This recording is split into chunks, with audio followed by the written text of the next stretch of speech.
আচ্ছা নূপুর, একটা কথা বলি। একটা কেন, হাজারটা বল।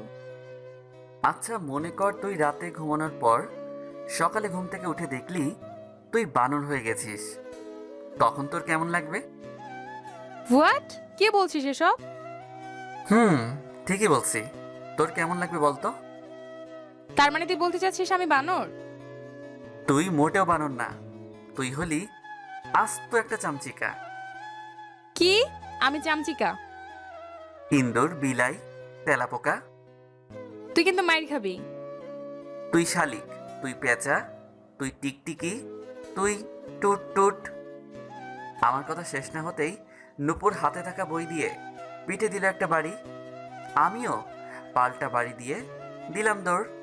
নূপুর আমার পিছে পিছে দৌড় দিচ্ছে আর বলছে, হারামি খাড়া আজকে। তুই আমার বানর কস। তোর বউ বানর, তোর পোলা তেলাপোকা, তোর শ্বশুর উগান্ডা, তোর দাদা টিকটিকি।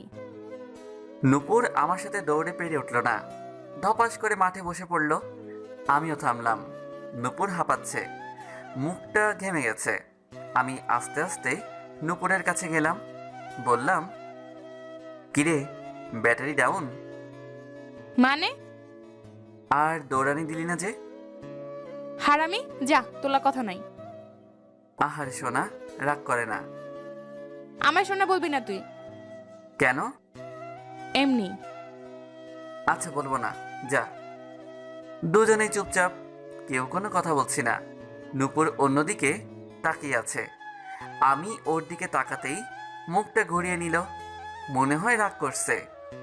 আমি বললাম, নূপুর, বল। রাগ করছিস? না, আমার রাগ নেই। আচ্ছা সরি। আর একটা কথা বলি। না, চুপ কর তুই। আর কোনো কথা বলবি না। কেন? আমি কি করছি? তুই খালি আমায় বকা দিস। বকা কই দিলাম? তুই চুপচাপ ছিলি, তাই একটু মজা করলাম। হইছে, আর লাগবে না, যা ভাগ। না, যাবো না। তাহলে বসে বসে মুড়ি খা। কিনা দে, খাই। তুই কি ফকির? তোর কাছে টাকা নাই? আছে তো।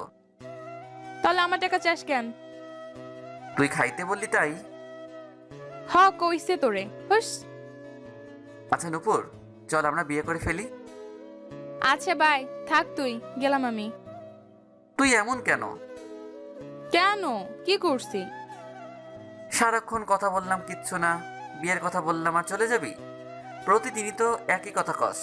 আচ্ছা বাই, থাক, গেলাম আমি। তাহলে কি বলমু? জবাব দে। দিমু না, থাক তুই, গেলাম আমি। কালকে তো ভার্সিটি বন্ধ, কি করবি তুই? বাসায় বসে থাকবো। চল কোথাও ঘুরে আসি। কখন যাবি? বিকেলে যাই। ওকে। আর শোন, বল। কত আশা করে তোকে লাল পাড়ের একটা সাদা শাড়ি দিয়েছিলাম, কত বলেছি, কিন্তু কখনো তো পরিসনি। কালকে একটু পরে আসিস, খুব ইচ্ছে হয় তোকে শাড়ি পরা অবস্থায় দেখতে। পারবো না শাড়ি পরতে, বাই বাই। বলেই নূপুর চলে গেল। আমি ঠায় বসে আছি। 3 বছরের ফ্রেন্ডশিপ আমাদের। মেয়েটাকে বড্ড ভালোবেসে ফেলেছি, কিন্তু ও কিছুতেই বোঝে না। বোঝে না নাকি কি করে আল্লাহ ভালো জানে। বিকেল 3টা, লেকের পাড়ে বেঞ্চিতে বসে আছি, কিন্তু নূপুরের আসার কোনো নামগন্ধ নেই। তবে ওর জন্য অপেক্ষা করতে বরং ভালোই লাগছে। কিছুক্ষণ পর পেছন থেকে আচমকা ডেকে উঠল। এই শুভ। যেহেতু ডাকটা পেছন থেকে দিছে, তাই একটু ভয় পেয়ে গেছিলাম। লাফ দিয়ে পিছনে তাকালাম। আমার এমন ভাব দেখে নূপুর খিলখিল করে হেসে দিল। আমি অবাক হলাম। নূপুরের পরনে লাল পাড়ের সাদা শাড়ি, হালকা মেকআপ, খোপায় বেলি ফুলের মালা, চোখে কাজল, কিন্তু তারপরেও কিসের জানি কমতি আছে। হ্যাঁ, কপালের টিপ আর হাতের চুড়ি। নূপুর মুচকি হেসে ধুম করে বলল, এই নে, এই চুড়িগুলো আমার হাতে পরিয়ে দে। কি রে, পরিয়ে দে। কেন? চুড়ি তুই পরতে পারিস না? আমি বললে ভেঙে যায়। কপালের টিপ কই? ওটাও আছে, কিন্তু আগে চুড়ি পরিয়ে দে। আমি নূপুরের হাতে চুড়ি পরিয়ে দিচ্ছি, আর নূপুর মুচকি মুচকি হাসছে। আজব, এখানে হাসির কি হলো? হাসছিস কেন?